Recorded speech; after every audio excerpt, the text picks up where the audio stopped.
Happening here, brought to you by 11th Hour Racing. It is Ocean Hour Week. As Brendan told us at the top of the show, this event is described as an immersive hologram experience about the importance of marine ecosystems. Maybe there'll be a Will Gilbert hologram? Who knows? But 11th Hour Racing is hosting a family fun event to help promote keeping our oceans and the environment clean. This is a great thing. And as we said, Will is over at Fort Adams in Newport right now. Or is it his hologram? Oh, maybe it is. For a live preview, we'll find out of what we can expect to see this week. Good morning, Will. Good morning, guys. It is good to be here it's great to be here in Newport this morning. As always, we're here at Fort Adams. Lorraine McKenna is joining us. She's the sponsorship manager for 11th Hour Racing. Thanks so much for being with us. Thank you for coming to Ocean Hour Week. We're so excited to have you here. First of all, this is not a bad place to be, right? It's not. We live here, we play here, we love it. Okay, we've heard a lot about immersive experiences. And tell us about this one because it's very unique. We have some holograms like right over your shoulder. There's a full immersive experience behind me. Tell us how this all came together. Quite simply, we wanted to bring the beauty and the wonder of the ocean to dry land. We started a conversation with MIT to develop an experience that is immersive, educational and inspiring. We want to bring the message of ocean health to people and also the issues and solutions so they can help fix the problem. Right, there are so many problems that we see all of the time. I'm sure you doing this, see the pollution and everything else that has been going on. And you really want to educate people about this. That's the purpose. Our mission is to educate people on ocean health, and we picked seagrass for this particular story to educate people on. Now, I know today that there's going to be a couple of busloads of kids that are going to be showing up in just a little while. Why do you want to inspire these kids and give them all of this information?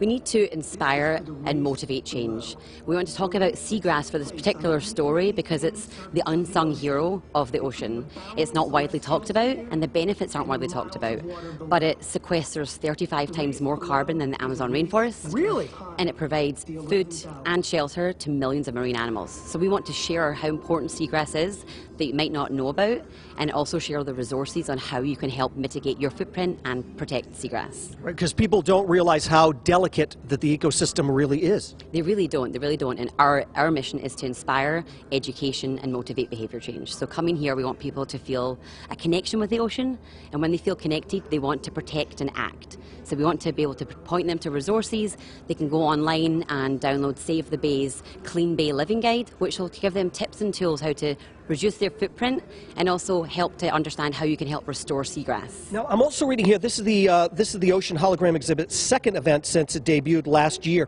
in the Race Village. Yes. We developed this for the Ocean Race, which starts in January 2023 in Alicante. So we'll be taking this immersive experience around the world to race villages around the world to tell different stories of ocean health. And then we want people to come back here in May of 2023 for the Newport stopover so we can see the hologram again and all the different stories we're going to tell on ocean health. Can we come back then? Yes, of course. We'd love you to. Now, you were also saying, and we're going to take Newport out of the situation, but you've been traveling all over the world with this. Tell us where your favorite place was. And I don't blame you for this either. Well, this is her second debut. Right. She was in France last year for an offshore event with our sailing team, and it went fantastic. So this is her second one, and then we're going to put her on the road in 2023 and go around the world. But you love Monaco. I did. I don't blame you. All right, we're here in Newport this morning, all morning long. We've got a lot of great things, just beautiful, beautiful stuff. Back to you. Welcome back, everybody. Well, as we mentioned at the start of the show, it is Ocean Hour Week. Yes, and that's right. And 11th Hour Racing is taking the time to host a family-friendly event to teach individuals all about sustainable ocean practices. Will is live in Newport right now. He was just inside, and it looks like he's made his way outside. Hat, sunglasses, man, it's looking beautiful. Wow. We're ready to join the race team. Any second now, that's what we're going to do. Alessandra Getzi, who is the communications director of 11th Hour Racing, joins us now. Thanks so much, first of all, for having us out here today. Oh, thank you for coming and checking everything out. It's a pleasure. It's a beautiful day today. Yeah, it's a little warm, but beautiful. Now, there really is. There's a great energy here during Ocean Hour a week. Tell us about the mission. Yeah, so I think the best way to describe who we are and what we do at 11th Hour Racing is to take a look around us. We're surrounded by water, we're surrounded by beautiful sailboats. And I say this because at 11th Hour Racing, everything we do is for the ocean. So we don't really sell a product, we don't sell services, we don't fundraise. but we try and use the power of sport to engage people around topics of ocean health. We inspire solutions and new technologies to restore the health of our oceans. And so the 11th Hour Racing team is one of our key sponsorships. We also sponsor a bunch of other teams and events. We fund a lot of projects with nonprofits, and we also have an international cohort of ambassadors. If families are looking for something to do, they absolutely need to come down here because there's a lot of activities that are going to be taking place all week down here as well. Yes, correct. I could say, not saying anything, you got to come and check it out. But kidding apart, yes, we have obviously the team boat might be here when they're not training or racing, and there's an opportunity to meet some of the sailors and the skipper from Rhode Island, Charlie Enright. And then we have this amazing immersive experience. We call it the Ocean Hologram. And it's, like I said, an immersive experience that teaches and gets people inspired by the magic of the ocean and marine ecosystems. We have an art contest from Newport Schools. We have a couple of our grantees, Clean Ocean Access, with a display and games to educate around marine debris and the health of our local waterways. We have a really cool trash trailer made with marine debris and information, again, around ocean pollution. And Wednesday, so June 15th at 8:30 p.m. Is a free event in the fort. We are premiering a documentary about the 11th Hour Racing team. There will be food trucks, and we're doing that with our grantee Newport Film. So lots going on, and you really have to come and check it out. And I know there's going to be a lot of tours. Some of the school buses are pulling up with the kids in it now. Why is it so important that these kids learn so early? Well, you have to really get kids inspired and in love with the ocean. I think as sailors, we are so motivated to protect our oceans because we love the ocean. The ocean is where we live, where we work, where we play.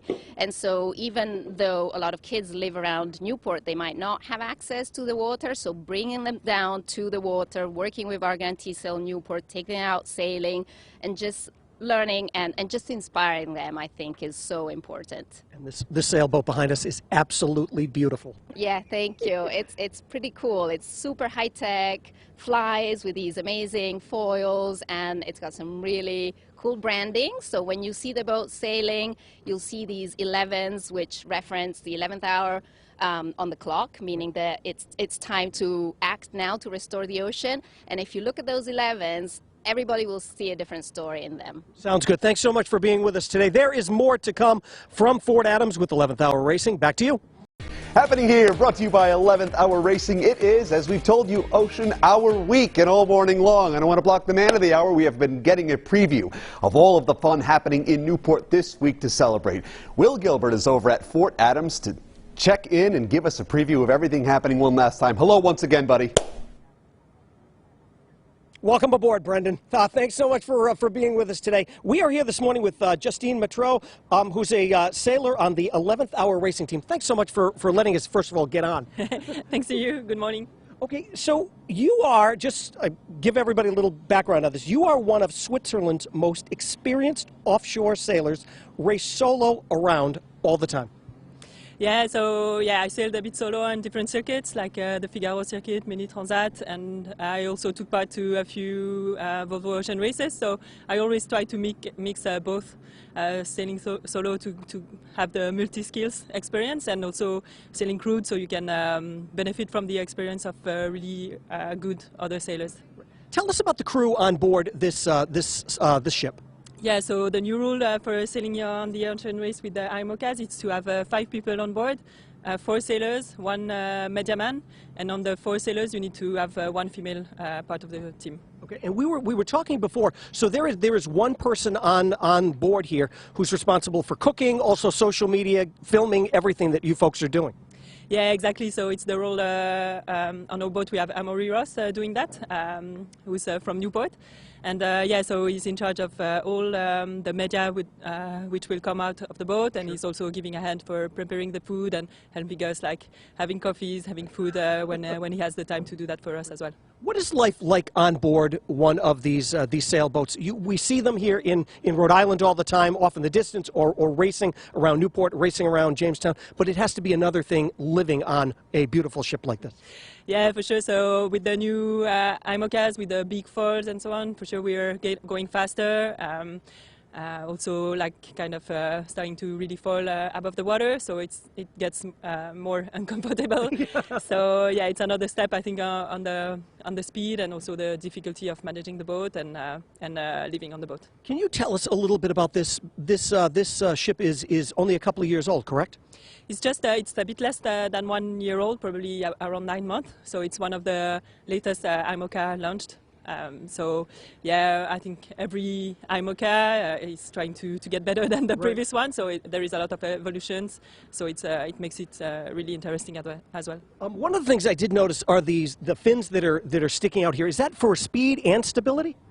Yeah. It gives a righting moment to the boat, so it helps it heel less, and it also will help lift the boat. So. Taking the hull out of the water, and so you can reach faster speeds. So at the moment they're retracted in the boat when we're in the harbor, but we can put them down to have more effect from them while we sail. Okay. What is the longest run that you've done? With this boat, I think it's probably the transat we just did, bringing the boat here from France. And last year I also brought the boat back from Martinique to France. So it's been 2 transatlantics already. And it's great to do that kind of trips because you can spend a lot of time on the sea with rough conditions, big sea states. So it's really good training for us. Well, thank you so much for letting us on board here today. It really is such a beautiful, so much going on down here at Fort Adams. If you and the family looking for something to do, a little education as well about the precious oceans that we have here in the Ocean State, you can head on down here to Fort Adams. Back to you.